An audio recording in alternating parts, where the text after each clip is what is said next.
والعاقبة للمتقين والصلاة والسلام على سيد المرسلين أما بعد فأعوذ بالله من الشيطان الرجيم بسم الله الرحمن الرحيم إن الله وملائكته يصلون على النبي يا أيها الذين آمنوا صلوا عليه وسلموا تسليما اللهم صل على سيدنا ومولانا محمد وعلى آل سيدنا ومولانا محمد وبارك الصلاة والسلام عليه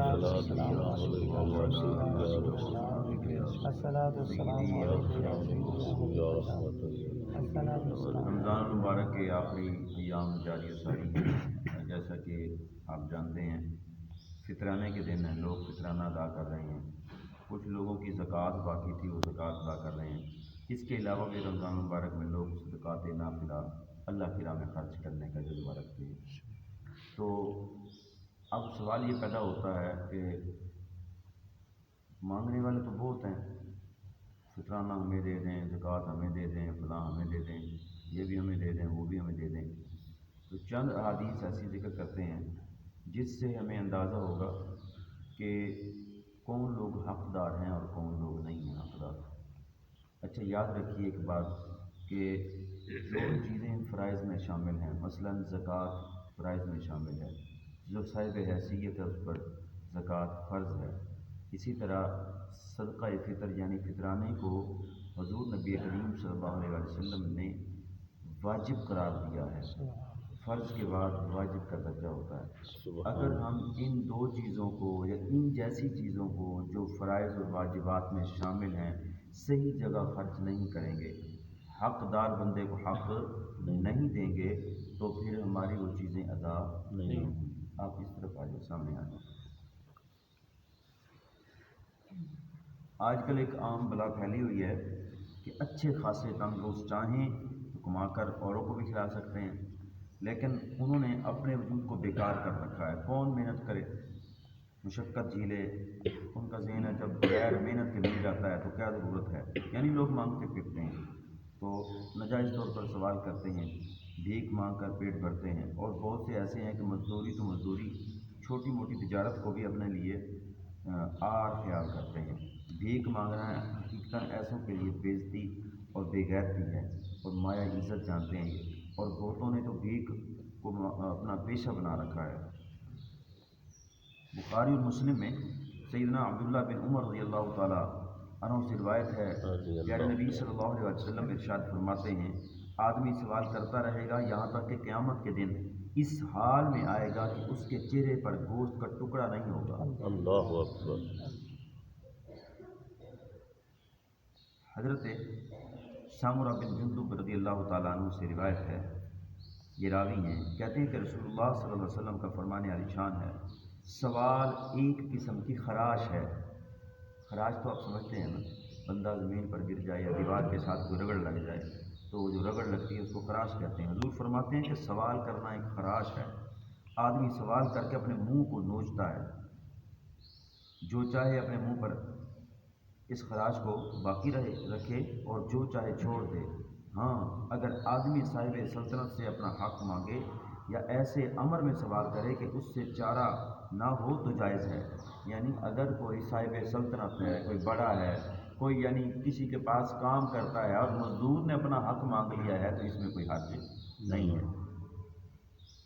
حضرت عبداللہ بن عباس رضی اللہ تعالیٰ عنہ سے روایت ہے کہ رسول اللہ صلی اللہ علیہ وسلم نے ارشاد فرمایا، جو شخص لوگوں سے سوال کرے حالانکہ نہ اسے فاقہ پہنچا نہ اتنے بال بچے ہیں کہ جن کی طاقت نہیں رکھتا، تو حضور فرماتے ہیں قیامت کے دن اس طرح آئے گا کہ اس کے منہ پر گوشت نہ ہوگا. حضور صلی اللہ علیہ وسلم نے ارشاد فرمایا، جس پر نہ فاقہ گزرا اور نہ اتنے بال بچے ہیں، جس کی طاقت نہیں اور سوال کا دروازے کھولے، اللہ تعالیٰ اس پر فاقہ کا دروازہ کھول دے گا. اللہ اکبر. اس ایسی جگہ سے جو اس کے دل میں بھی نہیں. عائد بن عمر رضی اللہ تعالیٰ عنہ سے روایت ہے، رسول اللہ صلی اللہ علیہ وسلم ارشاد فرماتے ہیں، اگر لوگوں کو معلوم ہوتا کہ سوال کرنے میں کیا ہے تو کوئی کسی کے پاس سوال کرنے نہ جاتا. اسی کی مثل طبرانی نے حضرت عبداللہ بن عباس رضی اللہ تعالیٰ عنہ سے روایت کی ہے. عمران بن حسین رضی اللہ تعالیٰ عنہ سے روایت ہے کہ کہ حضور اقدس صلی اللہ علیہ وسلم ارشاد فرماتے ہیں غنی کا سوال کرنا، یعنی وہ بندہ جو صاحب حیثیت ہے یا کم از کم اتنا ہے اپنے جوگا ہے، وہ کما سکتا ہے، اپنے بچوں کو کھلا سکتا ہے، تو حضور علیہ السلام ارشاد فرماتے ہیں قیامت کے دن اس کے چہرے میں عیب ہوگا۔ اور بازار کی روایت میں یہ بھی ہے کہ غنی کا سوال آگ ہے، اگر تھوڑا دیا گیا تو تھوڑی، زیادہ دیا تو زیادہ۔ طبرانی کبیر میں ابن خزیمہ اپنی صحیح میں اور ترمذی شریف اور بہقی حبشی بن جنادہ رضی اللہ تعالیٰ عنہ سے راوی ہیں کہ رسول صلی اللہ علیہ وسلم نے ارشاد فرمایا جو شخص بغیر حاجت کے سوال کرتا ہے گویا وہ انگارہ کھاتا ہے۔ اللہ اکبر۔ حضرت ابو ہریرہ رضی اللہ تعالیٰ عنہ سے روایت ہے کہ رسول اللہ صلی اللہ علیہ وسلم نے ارشاد فرمایا جو مال بڑھانے کے لیے سوال کرتا ہے وہ انگارے کا سوال کرتا ہے، تو چاہے زیادہ مانگے یا کم سوال کرے۔ جس طرح آپ دیکھ رہے ہیں، آپ بازار گئے ہیں کوئی فروٹ خریدنے کے لیے، ریڈی کے پاس رکے ہیں تو فقیر آ گیا، دکان پر رکے ہیں تو فقیر آ گیا، جہاں رکے ہیں فقیر آ گیا، دے دو جی فطرانہ دے دو جی زکوٰۃ دے دو، فلاں چیز دے دو۔ تو ایسے جو پیشہ ور فقیر ہیں جو مانگتے پھرتے ہیں، جن کا کوئی عطا پتہ نہیں ہے کہ یہ حقدار ہیں بھی صحیح کہ نہیں ہے، ایسے لوگوں کو آپ فطرانہ نہ دیں، ایسے لوگوں کو آپ زکوٰۃ نہ دیں۔ بس ویسے اگر اس کی حالت خراب ہے، آپ دیکھ رہے ہیں کہ فقیر ہے، بس اس کو ویسے 5-10 دے دیں۔ یاد رکھیں فطرانہ وہاں دیں جہاں آپ کو معلوم ہو کہ یہ واقعی حقدار ہے، یہ بچے یتیم ہیں، یہ عورت بیوہ ہے، یہ آدمی بہت غریب ہے، اس کے حالات بہت خراب ہیں، تو ایسے بندے کو آپ ادا کریں۔ حضرت سیدنا امیر المؤمنین عمر فاروق رضی اللہ تعالیٰ عنہ راوی ہے، رسول اللہ صلی اللہ علیہ وسلم نے ارشاد فرمایا جو شخص لوگوں سے سوال کرے اس لیے کہ اپنے مال کو بڑھائے تو وہ جہنم کا گرم پتھر ہے، اب اسے اختیار ہے چاہے تھوڑا مانگے یا زیادہ۔ یعنی یہ جو سوال کرنا ہے، یہ جو مانگنا ہے، جس طرح آپ دیکھ رہے ہیں آج کل ٹی وی پر بھی ہے، موبائلوں پر بھی ایڈ آ رہی ہے، اور جی فلاں گلوکار نے، فلاں فنکار نے، فلاں کھلاڑی نے جو ہے وہ تنظیم بنائی ہے، جب کوئی ایسی ایسوسیشن بنائی ہے یا ایسی فاؤنڈیشن بنائی ہے کہ جناب وہ غریبوں کی مدد کر رہا ہے، دے دو دے دو دے دو۔ تو یاد رکھیے یہ دن وہ دن ہیں، آپ ان دنوں میں رمضان المبارک میں صحیح جگہ خرچ کریں گے نا، میرے حضور ارشاد فرماتے ہیں ایک خرچ کیا تو 70 کے برابر ہے۔ سبحان اللہ، سبحان اللہ۔ ماہ رمضان میں نیکیوں کا اجر ویسے بڑھا دیا جاتا ہے، ان دنوں میں اگر ہو سکے آپ کو کوئی سمجھ نہیں آ رہی تو مدارس میں خرچ کریں، جہاں طلبہ پڑھتے ہیں، جہاں قرآن پڑھتے ہیں، جہاں حدیث پڑھتے ہیں، وہ عالم تیار ہوتے ہیں، جہاں وہ اللہ کے راستے کے مسافر ہیں، وہ ابن السبیل ہیں۔ ارشاد فرمایا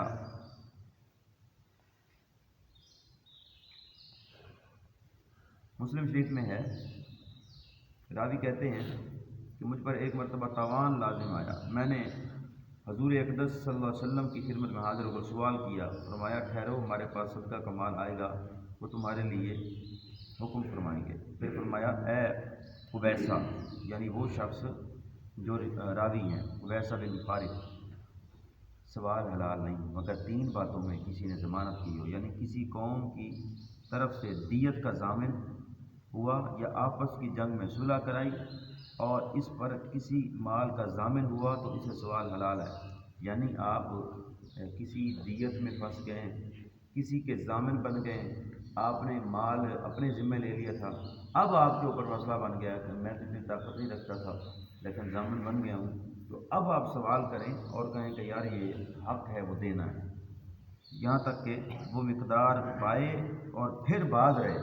یہ نہیں ہے جیسے ایک شخص کو ہم نے دیکھا تو وہ کہنے لگا جی فلاں کا دینا ہے، فلاں کا دینا ہے، فلاں کا دینا ہے، اب وہ دے بھی دیا ہے، اس کے بعد پھر مانگتا پھرتا ہے۔ حضور فرماتے ہیں کہ پھر وہ رک جائے۔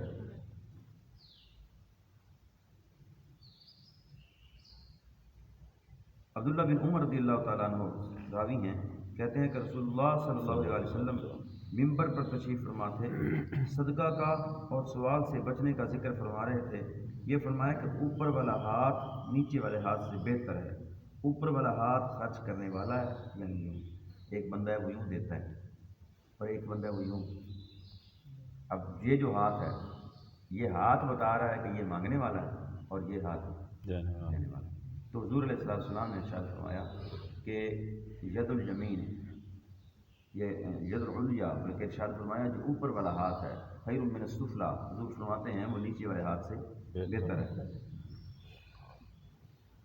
ابو سعید خدری رضی اللہ تعالیٰ سے روایت ہے کہ انصار میں سے کچھ لوگوں نے رسول اللہ صلی اللہ علیہ وسلم سے سوال کیا، حضور صلی اللہ علیہ وسلم نے عطا فرمایا، پھر مانگا، حضور صلی اللہ علیہ وسلم نے عطا فرمایا، پھر مانگا، حضور صلی اللہ علیہ وسلم نے عطا فرمایا، یہاں تک کہ وہ مال جو حضور صلی اللہ علیہ وسلم کے پاس تھا ختم ہو گیا۔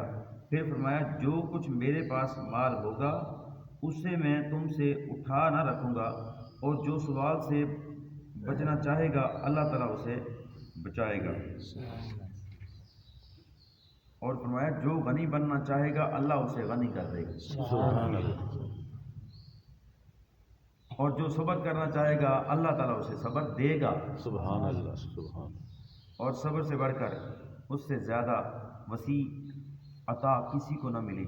امیر المؤمنین عمر فاروق رضی اللہ تعالیٰ عنہ نے فرمایا کہ لالچ جو ہے، لالچ یہ محتاجی ہے اور نا امیدی تونگری۔ آدمی جب کسی چیز سے نا امید ہو جاتا ہے تو اس کی پرواہ نہیں رہتی۔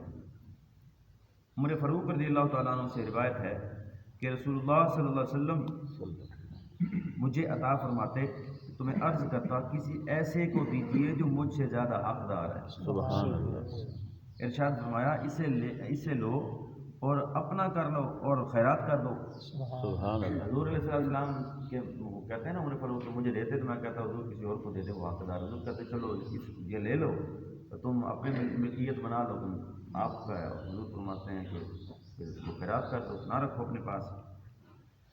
جو مال تمہارے پاس بے تما بے مانگے آ جائے اسے لے لو، اور جو نہ آئے تو اس کے پیچھے اپنے نفس کو نہ ڈالو۔ سبحان اللہ، بغیر تما کے، تما تو آپ سمجھتے ہیں اچھی طرح، تما بغیر لالچ کے کوئی مال آ جائے تو اس کو لے لو، اور پھر اس کے بعد اس کو جمع کر کے نہ رکھو، لیکن مال کے پیچھے اپنے نفس کو ذلیل نہ کرو، یعنی اپنی ذات کو ذلیل نہ کرو۔ اب ایک آخری بات، ابو داؤد میں روایت ہے، انس رضی اللہ تعالیٰ عنہ کہتے ہیں کہ انصاری حاضر خدمت ہو کر سوال کرتا ہے، ارشاد فرمایا کیا تمہارے گھر میں کچھ ہے؟ عرض کی ہے تو ایک ٹاٹ ہے جس کا ایک حصہ اوڑھتے ہیں اور ایک حصہ بچھاتے ہیں، اللہ اکبر، اور ایک لکڑی کا پیالہ ہے جس میں ہم پانی پیتے ہیں۔ ارشاد فرمایا میرے حضور دونوں چیزوں کو حاضر کرو۔ حضور علیہ السلام نے ارشاد فرمایا کہ میرے حضور دونوں کو حاضر کر دو، میرے پاس لے آؤ۔ وہ حاضر لائے یعنی لے آئے۔ حضور صلی اللہ علیہ وسلم نے اپنے دستے مبارک میں لے کر ارشاد فرمایا انہیں کون خریدتا ہے؟ یعنی ایک شخص آ گیا ہے اور اس نے آ کر سوال کیا تو حضور نے فرمایا تیرے پاس کیا ہے؟ کہنے لگا یہ ٹاٹ ہے، وہ نیچے بھی بچھاتے ہیں اوپر بھی اوڑھتے ہیں، ایک لکڑی کا پیالہ جس میں پانی پیتے ہیں۔ حضور نے فرمایا جا وہ لے کر، وہ لے کے آ گیا۔ حضور نے فرمایا یہ کوئی خریدتا ہے؟ ایک صاحب نے عرض کی 1 درہم کے عوض میں خریدتا ہوں۔ ارشاد فرمایا 1 درہم سے زیادہ کون خریدتا ہے؟ 2 یا 3 بار فرمایا۔ کسی اور صاحب نے عرض کی میں 2 درہم پر لیتا ہوں، انہیں یہ دونوں چیزیں دے دیں۔ ہم لے لیے اور انصاری کو دونوں درہم دے کر ارشاد فرمایا، یعنی وہ درہم جو ہے وہ لے لیے، اور پھر اس کے بعد انصاری کو دے کر ارشاد فرمایا ایک کا غلہ لے کر گھر رکھ کے آؤ اور ایک کی کلہاڑی خرید کر میرے پاس آؤ۔ یہ بڑی مشہور حدیث ہے۔ حضور علیہ السلام نے اپنے دستے مبارک سے اس میں دستہ ڈالا یعنی کلہاڑی میں، اور ارشاد فرمایا جاؤ لکڑیاں کاٹو اور بیچو، 15 دن تک تمہیں نہ دیکھوں گا۔ سبحان اللہ، یعنی اتنے دنوں تک یہاں حاضر نہ ہونا۔ وہ گئے لکڑیاں کاٹ کر بیچتے رہے، اب حاضر ہوئے تو ان کے پاس 10 درہم تھے۔ سبحان، چند درہم کا کپڑا خریدا اور چند کا غلہ۔ رسول اللہ صلی اللہ علیہ وسلم نے ارشاد فرمایا یہ اس سے بہتر ہے کہ قیامت کے دن تمہارے منہ پر چھالا ہو کر آتا۔ سوال درست نہیں مگر 3 شخص کے لیے، ایسی محتاجی والے کے لیے جو اسے زمین پر لٹا دے، یا تاوان والے کے لیے جو اسے رسوا کر دے، یا خون والے یعنی دیت کے لیے جو اسے تکلیف پہنچائے۔ یہ اتنی باتیں کافی ہیں ان چیزوں کو سمجھنے کے لیے کہ جو بندے